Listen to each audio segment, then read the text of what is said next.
some mixed reviews out there. I have two articles here. The first one we'll go over first is written by Andrew Brown over at Games Radar.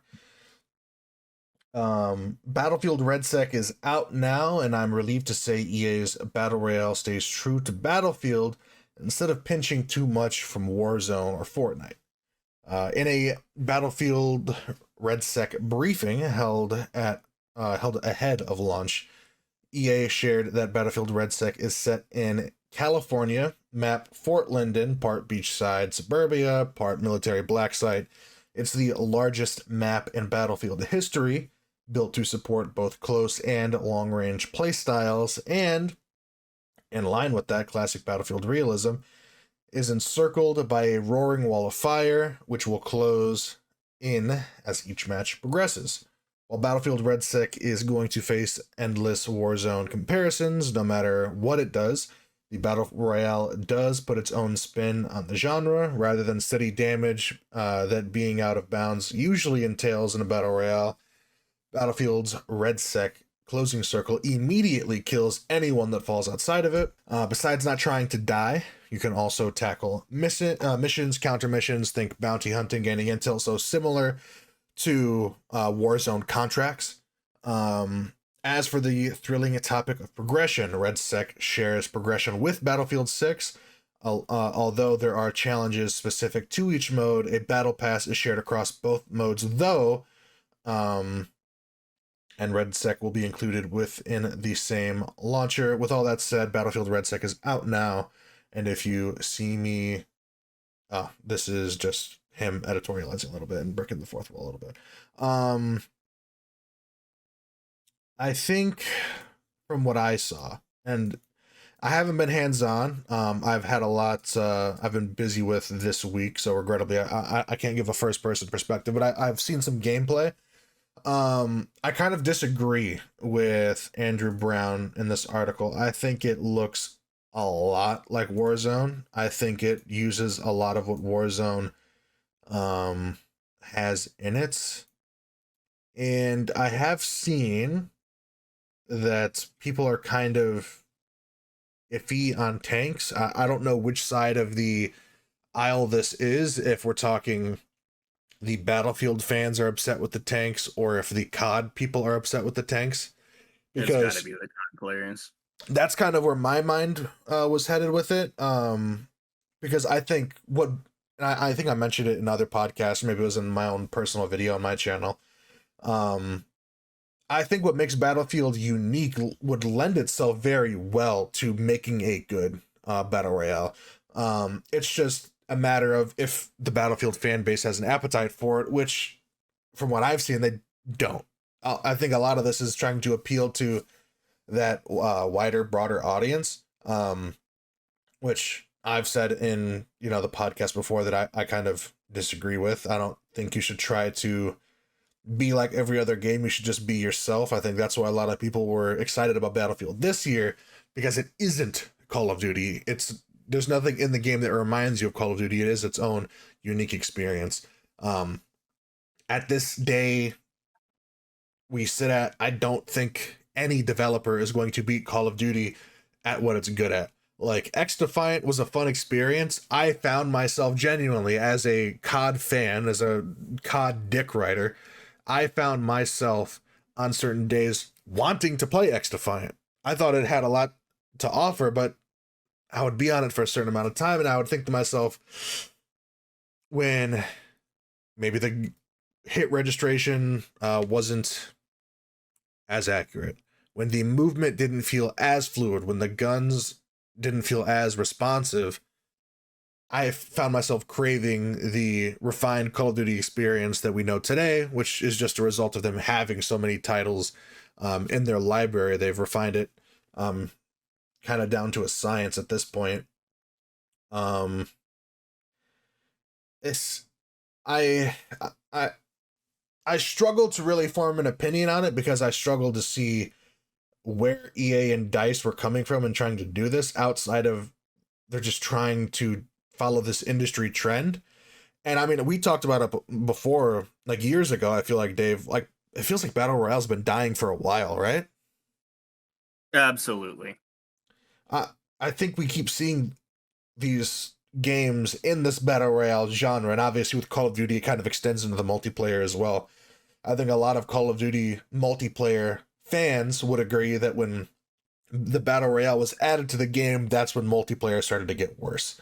And I think it's when we see a lot of these like heavy microtransactions and microtransactions that have no like real value. It feels like I'm being extorted almost. I don't know if that's the right way like word for it, but these bundles we're getting are way overpriced. Like you're talking about you buy two bundles in a game for some skins that you think are cool, and you've already rebought the game.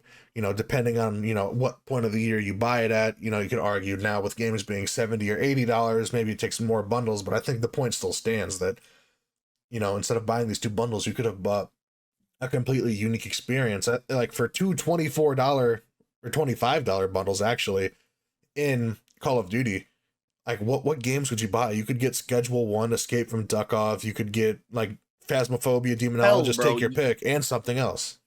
Hell, bro. For the price of two fucking bundles in COD, bro, you could buy the base edition of Tarkov, bro.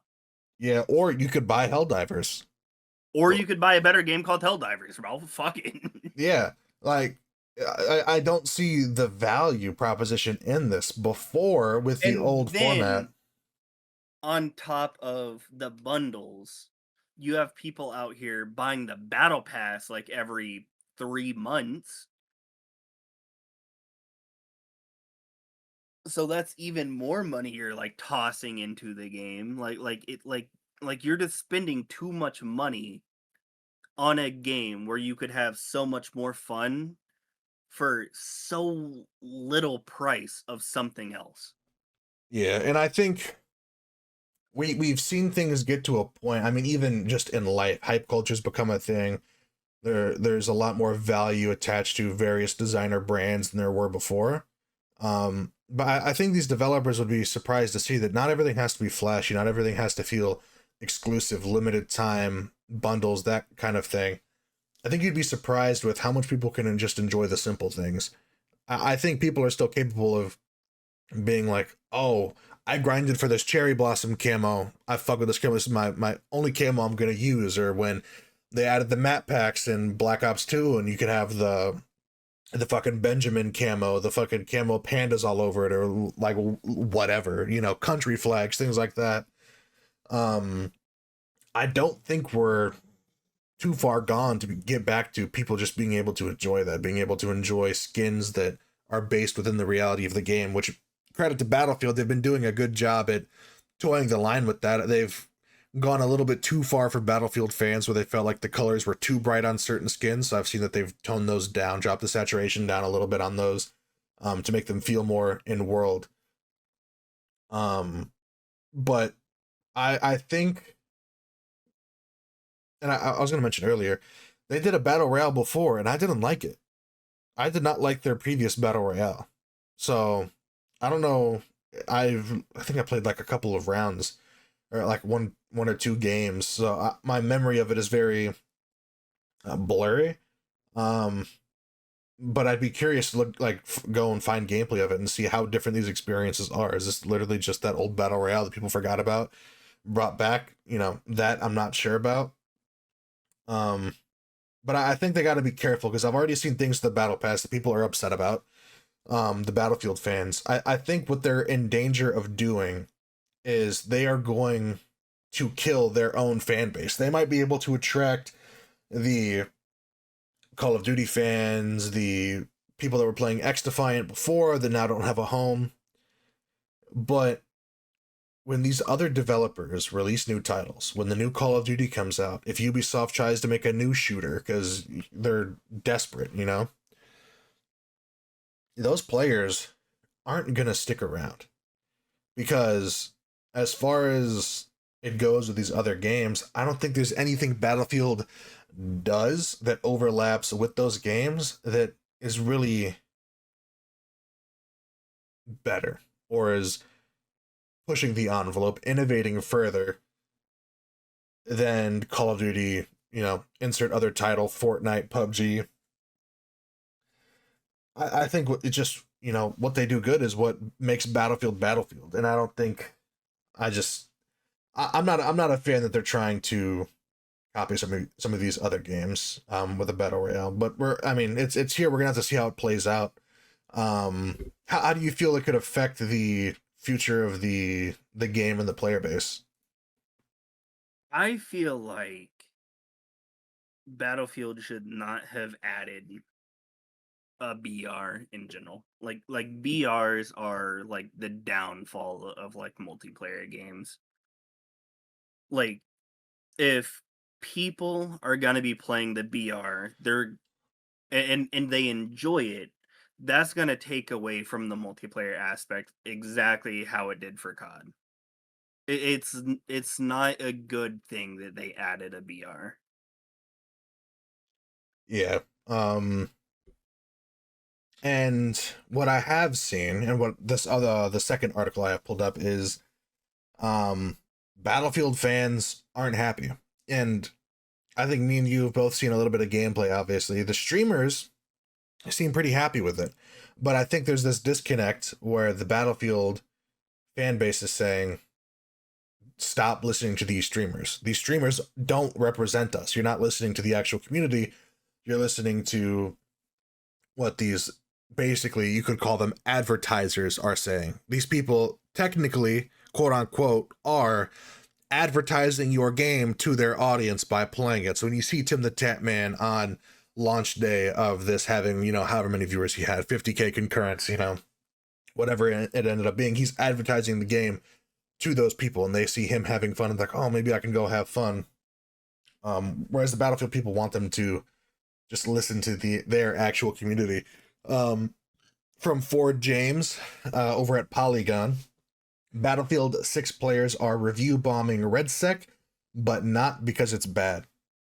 Battlefield Redsec, Battlefield's battle royale competitor to Call of Duty Warzone, launched earlier this week to a lot of praise and fanfare. Social media is abuzz with impressive clips, and despite solo players receiving the short end of the stick with only duos and quads playlist available, the reception has been overwhelmingly positive until you check the Steam reviews. As of writing this, reviews on Steam for Battlefield Redsec are mixed, because despite the countless positive reviews explaining how good the core gameplay is, that's balanced out by a myriad of reviews, mostly from Battlefield 6 players who self-admit they're not interested in Redsec. One review he had in this article says, "I bought Battlefield 6 for its core mode. I shouldn't be forced into playing Redsec because half of my weeklies are tied to a mode I don't want to play." Another reiterates the same sentiment with the additional context that even though you can reroll challenges, you'll still see plenty focused on Redsec because they are pushing it hard on people that would not touch it even once. And what they're talking about, Dave, for context, because you haven't been in the game, you haven't seen the UI. Battlefield is doing the same thing that COD has done, where you open the game and instantly it asks you if you want to buy the battle pass. So you have to get That's past, actually ass. yeah, so you have to get past the battle pass advertisement first before getting into the menus of the game. And with these challenges, I believe, I forget how exactly the challenges work in COD, because I don't really do the challenges for the battle pass. If I buy it, I never end up completing it anyway. And Fortnite obviously is just a BR, so this comparison wouldn't work in this case. But what they're talking about with the challenges is, in order to complete the battle pass, it is requiring you to play Redsec. There are certain challenges that can only give you the battle pass like level experience by completing them in Redsec. So you can't just do the battle pass normally in multiplayer, for the way I understand That's it. horrible. So you're having people that are paying $10 for something that forces them to play an experience that they're not interested in. Some people leaving reviews similar to what the person was asking the New World community to do, that the review itself is negative, but the rating is positive because they like the game. They just don't like the direction the developers are going. which to be honest, I think is the wrong way of doing it. I think if you want them to listen, you gotta review bomb the fuck out of the game. You gotta let them know, like Again, with negative reinforcement. Um, but some Steam reviews, this player with 71 almost hours, pay $70 just for the game to hit you with a battle pass ad every time you launch it. Great. And someone else said, it's over for this game, fun while it lasted. A player with 122 hours said this game had a fantastic beta and a very good launch experience. Some flaws were quickly fixed, and others, broken progression through challenges, at least addressed. The first major update has now turned the game into a not recommended for me. I do not care about the Battle Royale games at all. Forcing players into that dog water mode in order to complete their weeklies is an absurd joke and kills all the motivation I had for the game. It's like I said, they're not listening to their core fan base, and they're going to drive people away. Um I'm a YouTube premium person. I am not the kind of person that likes ads, and I think in a lot of ways the world is moving towards people really not liking when advertising is shoved down their throat. When I see ads for a brand, a game, a movie, and it is just being pushed to me hardcore for whatever reason. If it's targeted, if based on X, Y, and Z criteria in the data that is stolen from me by all these different companies, they believe that I will like this. If I see something too much, dude, I just start to resent it because I'm sick of seeing it. And I think we could end up seeing that with Battlefield, where you're forcing an experience someone doesn't want on them so much, they're just going to say, fuck your game entirely. Fuck your franchise. I don't fucking care anymore. Because I don't think we're living in the world that we were in 2010, 2011, where there was kind of 2 or 3 big releases a year. There's a lot more bigger releases. They're just spread across more genres than there were before. There's a wider variety of games to choose from. But I mean, this person could go and play fucking Escape from Duckov and put 6,000 hours into that game. Like there's a lot of different experiences out there that you can lose these people to. This person could become a World of Warcraft player, and then they'll never see the light of the sun again. So, yeah. I mean, what do you take away from the negative reviews? I think that maybe they need to fucking review bomb them like even more, because there's no way I want to get fucking hit with an ad every time I open up a game, bro. Yeah, and I There's think no way I want to play a bullshit BR to unlock something. It's not happening. yeah, and I think what Battlefield did with the BR is what I don't like about Call of Duty and Warzone. I feel like these experiences need to be separate. They should not be in the same launcher. I should be able to open Call of Duty and play the multiplayer without being reminded that Warzone exists. If I want to play Warzone, I will go and play it. But opening Battlefield 6 and having Redsec shoved down my throat and vice versa, I don't think vice versa works, but the same thing over with Call of Duty and Warzone. I hate it. I do not like it. These experiences being tied together, I think it causes too much content overlap where there's things that make sense in a BR that don't make sense in multiplayer. I don't want Cardi B double cheeked up BBL fucking stinking up the map running around fucking shoot house.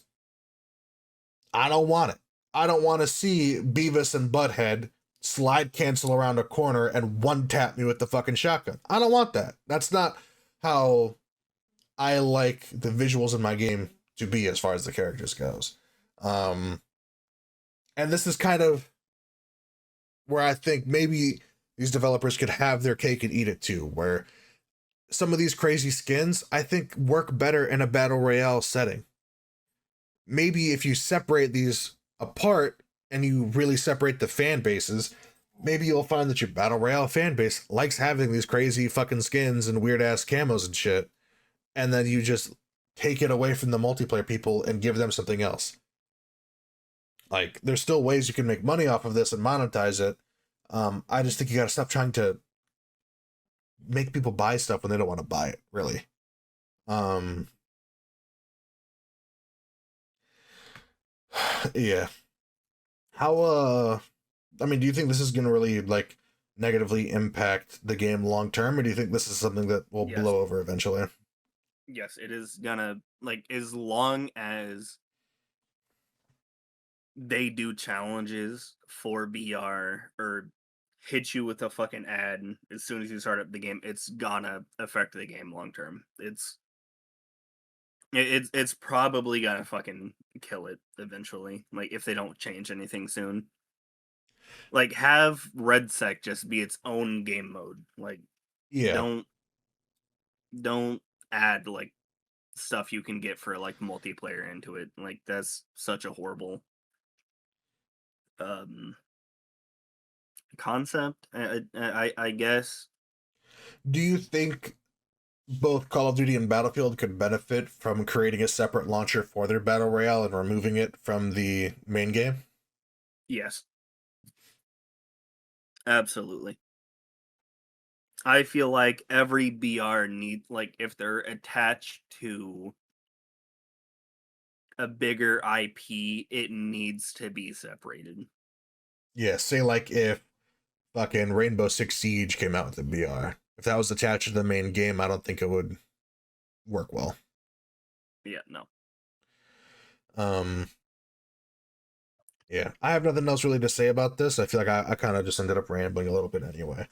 Um, but we will have to probably circle back to this closer to Call of Duty coming out because I think we're gonna see a lot of the COD nerds start getting horny for the game and they might start leaving Battlefield. And I think that's where we can see kind of the impact that this is gonna have.